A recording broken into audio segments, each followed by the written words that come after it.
আজকে রান্না করব একটু ভিন্ন স্বাদের কোরাল মাছের রেসিপি। কোরাল মাছ যেভাবে রান্না করা হোক না কেন খেতে কিন্তু খুবই ভালো লাগে। আর যেহেতু এই মাছে কাঁটা কম, তাই এটা ছোটরাও খুব পছন্দ করে। আমি এখানে 5 পিস কোরাল মাছ নিলাম, একটু বড় বড় সাইজের। এখানে আমি হাফ চা চামচ লবণ, সামান্য মরিচ আর হলুদ দিয়ে মাছটাকে ভালোভাবে মাখাবো।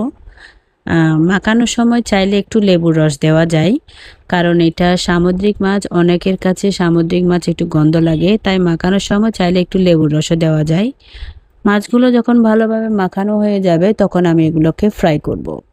এবার একটি ফ্রাইং প্যানে সামান্য একটু তেল দিয়ে মাছগুলোকে এপিট ওপিট একটু গোল্ডেন কালার করে ভেজে তুলে নিব, খুব কড়া করে ভাজবো না।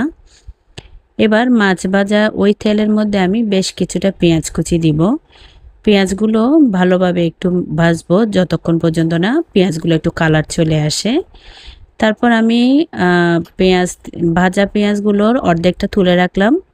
বাকি অর্ধেকটার মধ্যে আমি 1 চামচ পেঁয়াজ বাটা আর 1.5 চা চামচ আদা রসুন বাটা দিলাম, লবণ দিলাম 1 চা চামচ।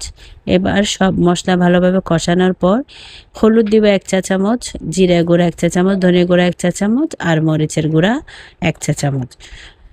আর সামান্য একটু পানি দিয়ে মশলাটাকে কষাবো। তারপর আমি ভাজা মাছগুলো দিয়ে মশলার সাথে আরও কিছুক্ষণ নাড়াচাড়া করে তারপর আমি এখানে পানি দিব। এখানে আমি যে পরিমাণ মশলা দিয়েছি, চাইলে আপনারা আপনাদের স্বাদ অনুযায়ী মশলার পরিমাণটা আর একটু বাড়িয়ে দিতে পারেন। এবার কয়েকটা কাঁচামরিচ ফালি দিয়ে পানি দেওয়ার পর মাছটাকে সেদ্ধ হওয়ার জন্য অপেক্ষা করব। মাছটা যখন পুরোপুরি হয়ে যাবে নামানোর আগে একটু ভাজা জিরার গুঁড়া আর তারপর পেঁয়াজের বেরেস্তা আর কিছুটা ধনেপাতা ছিটিয়ে একটু দমে রাখলে রেডি হয়ে যাবে।